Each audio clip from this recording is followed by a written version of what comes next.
Hello everyone, I hope all are doing good. Welcome to Physics Samvad. So today's our topic is electric field due to a dipole in a broad side on position. अभी तक हमने क्या पढ़ा था? And side on position के लिए derivation किया था.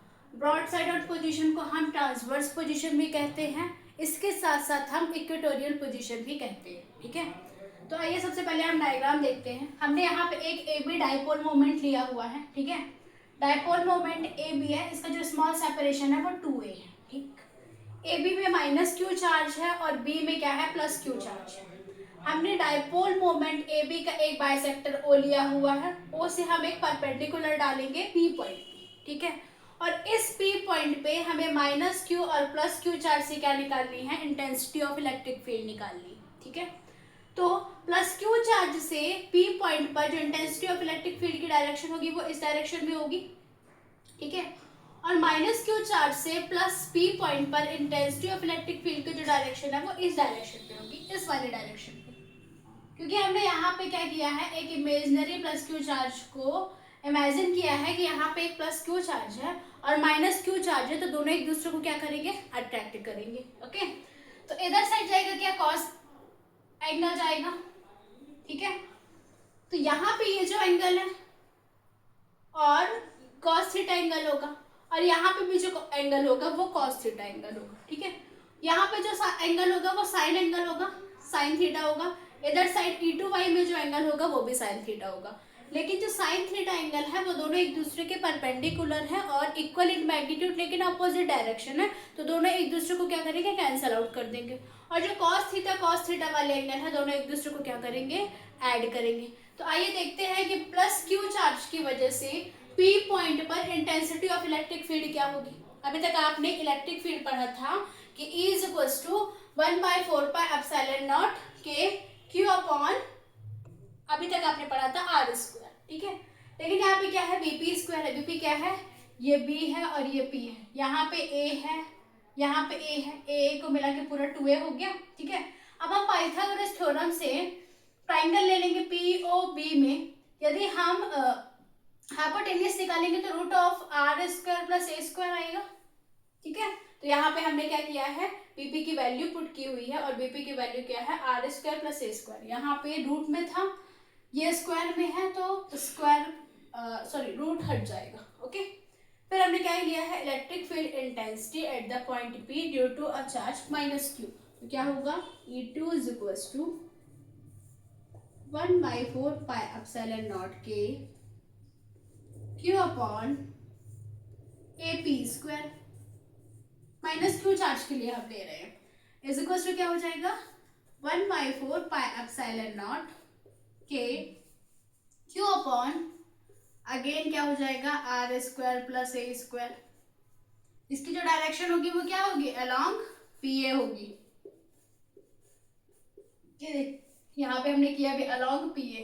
ओके, ठीक है, अब हम क्या देखेंगे, कॉस एंगल निकालेंगे. तो यहाँ पे क्या है, कॉस एंगल है. ठीक, तो कॉस एंगल में सबसे पहले क्या निकालोगे, cos theta is equal to क्या होगा, कॉस थीटा, सॉरी, या फिर आप ऐसे भी ले सकते हैं कि कॉस एंगल इन ट्राइंगल, या फिर ऐसे डायरेक्ट ले सकते हैं कि ट्राइंगल पी ओ बी में, in triangle P O B. ठीक है, तो क्या करोगे आप, cos theta is equal to क्या हो जाएगा, cos theta is equal to हो जाएगा आपका ओ बी अपॉन,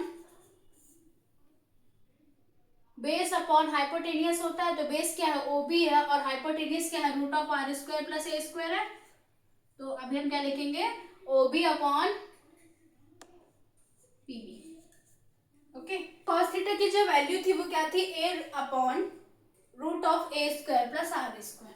अब हमें टोटल इलेक्ट्रिक फील्ड निकालनी है, तो एक्स इज इक्वल टू क्या हो जाएगा, E1 cos theta plus E2 cos theta, दोनों एक ही लाइन में, तो क्या होंगे, ऐड हो जाएंगे.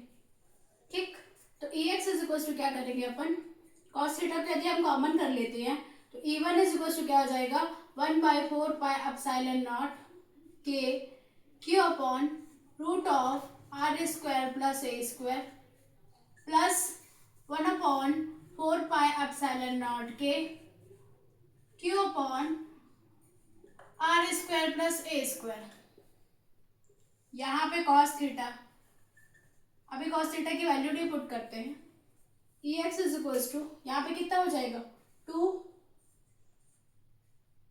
1/4 पाई एप्सिलॉन नॉट के।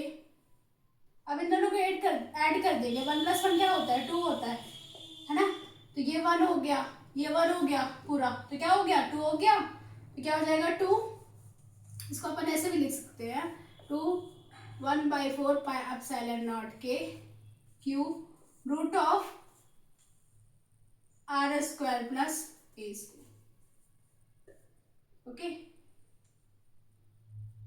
अब कॉस थीटा की यदि आप वैल्यू यहाँ पे पुट करते हैं तो कितना आ जाएगा into A upon root of R square plus A square. ठीक है, E X is equal to कितना हो जाएगा 1/4 पाई एप्सिलॉन नॉट के, यहाँ पे मैं 2 क्यों लिखती हूँ डायरेक्ट, 1 अपॉन यहाँ पे R square plus A square है। ठीक है, और यहाँ पे क्या है R square plus A square,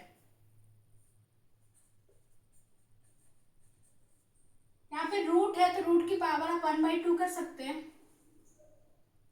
अब फिर आप इन दोनों को क्या करेंगे, यदि बेस इक्वल है तो पावर ऐड हो जाती है, तो पावर ऐड होगी तो क्या हो जाएगा 2q, यहाँ पे ए भी है 2qa divided by 4 pi epsilon naught के R square plus A square की होल पावर 3/2।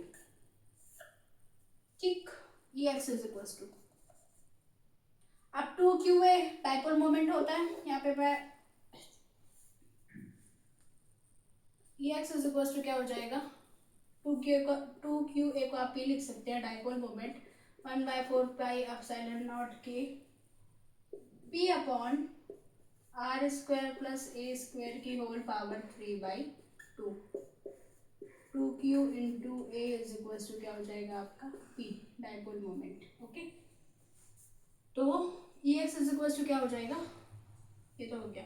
अब यदि जो आर है वो ज्यादा, आर की जो डिस्टेंस है वो ज़्यादा है एज कंपेरिजन टू ए, तो आर इज ग्रेटर देन ए लेते हैं और के इज इक्वल टू 1 लेते हैं आप, तो क्या हो जाएगा E X is equal to 1/4 pi epsilon naught P upon R square है और 3 की पावर 2 करेंगे तो आर क्यूब बस बचेगा। यही है आपका क्या ब्रॉड साइड ऑन पोजीशन के लिए डेरिवेशन। Thank you.